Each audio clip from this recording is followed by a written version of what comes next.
नमस्ते मित्रों, स्वागत है आपके अपने YouTube चैनल मुच्चो वॉइस में। और आज की कहानी का शीर्षक है उधार का मातृत्व।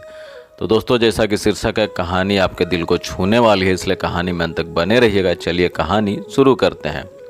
श्यामली घर की इकलौती बहू थी। सासू माँ की असाध्य बीमारी के कारण उसका विवाह जल्दी किया गया था।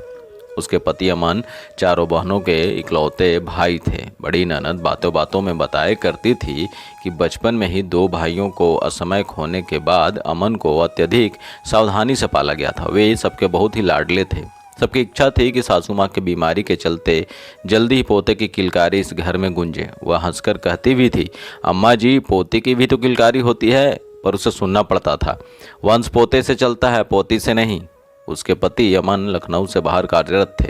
हफ्ते 15 दिन में ही घर आ पाते थे, किंतु सबकी इच्छा को देखते हुए वे भी जल्दी ही पिता बनने को तैयार हो गए। श्यामली अपने मन की कही नहीं पाई कि वह नए परिवेश, संबंधों और जीवनचर्या से अभी तक अच्छी तरह से जुड़ भी नहीं पाई थी, व्यवस्थित नहीं हो सकी थी। उसके मायके और यहाँ के वातावरण में बहुत अंतर था। मायके में दिन भर पूरा परिवार मिलकर काम करता था, जिम्मेदारियां बटी हुई थी। बाजार का काम पिताजी और भाई निपटाते थे। घर के काम वह माँ और छोटी बहन मिलकर अकेले करते थे। एक नौकर भी था। विवाह के बाद स्थितियाँ एकदम बदल गई। उसे ही कार्यालय से लौटते समय किराना, सब्जी आदि लाना होता था।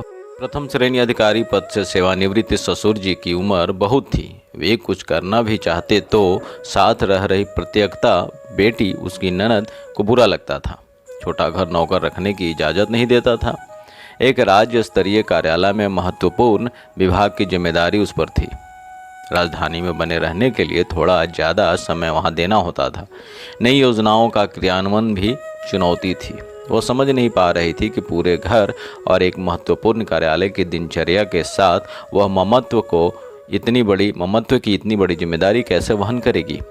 किंतु एक अच्छी पत्नी और बहू होने के नाते अंततः उसे मानना ही पड़ा। उसके गर्भवती होने की खबर से सब खुश थे, मगर उसकी दिनचर्या में कोई फर्क नहीं आया। एक बार उसने डरते डरते नौकर रखने की बात कही भी, मगर परिवार को यह स्वीकार्य नहीं था। अस्तु एक सर्वथा नई मानसिक और शारीरिक अवस्था के साथ उसकी दिनचर्या पूर्ववत ही रही। वह सर्वगुण संपन्न बहू मानी जाती थी। आखिर वही हुआ जिसका अंदेशा था। उसका 3 माह में ही गर्भपात हो गया, जिसके लिए उसे ही दोषी ठहराया गया। वह सुनती, तुमने ठीक से खाना नहीं खाया, तुमने आराम नहीं किया। उसका 3 माह में ही गर्भपात जब हो गया तो उसके लिए उसे ही दोषी ठहराया गया और उसे ही खरी खोटी सुनाया गया कि तुमने ठीक से खाना नहीं खाया होगा, तुमने आराम नहीं किया होगा, तुमने दवा नहीं ली होगी, आदि आदि तरह तरह के बातें उनको सुनने को मिले। पर वह मुंह खोलकर कभी भी नहीं पूछ पाई कि घर बाहर की भागा दौड़ी, नौकरी और परिवार की देखभाल के बीच कब उसे यह सब भी कर लेना था। जिंदगी फिर अपने ढर्रे पर चलने लगी, बिना किसी बदलाव के। और कुछ माह बाद पुनः एक बार वही घटनाक्रम उसके जीवन में आकर गुजर गया।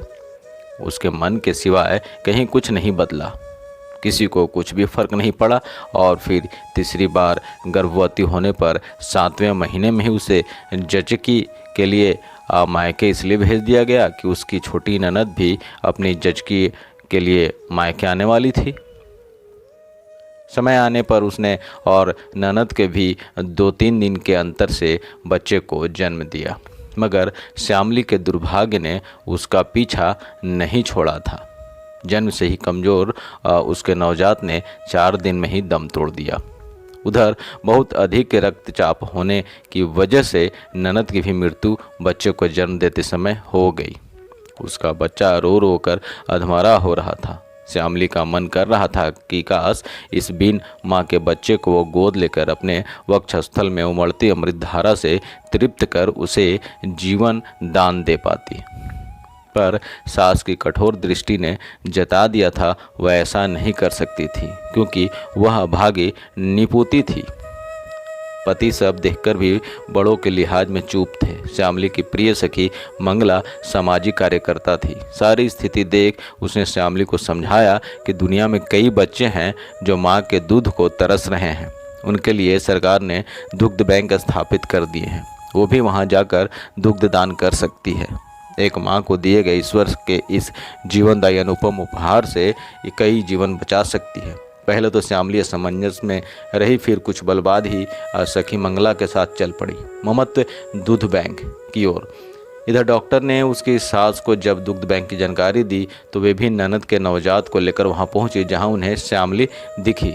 उसे देख उन्होंने फौरन मुंह फेर लिया और डॉक्टर के कमरे में चली गई। कुछ देर बाद डॉक्टर ननद के बच्चे को उसके पास ही ले आई, क्योंकि वो ही नई माँ थी। सासू माँ के चेहरे पर असमंजस और नकारने के भाव पल भर को आए, पर थोड़ी देर बाद मन ही मन कुछ निश्चय कर नवजात को उसकी गोदी में कहते हुए डाल दिया कि मैं मूढ़मती घर में ही माँ होते हुए बच्चे के लिए माँ का दूध उधार ढूंढने निकली थी। श्यामली की आंखों से बहती अश्रुधार और वक्षस्थल की अमृतधार सास बहू को भिगो रही थी। उसे जीवन में आने वाली सुखद परिवर्तन की आहट स्पष्ट सुनाई दे रही थी। तो दोस्तों, यह कहानी, हृदय स्पर्शी कहानी खत्म होती है और इस कहानी की लेखिका थी मधुलिका सक्सेना मधुआलोक जी। तो मित्रों, यह कहानी आपको कैसी लगी कमेंट बॉक्स में अपनी राय जरूर दीजिएगा और साथ ही साथ चैनल को सब्सक्राइब और वीडियो को लाइक शेयर भी कीजिएगा। मिलते हैं अगले वीडियो में एक नई कहानी के साथ। तब तक के लिए बहुत बहुत धन्यवाद आपका।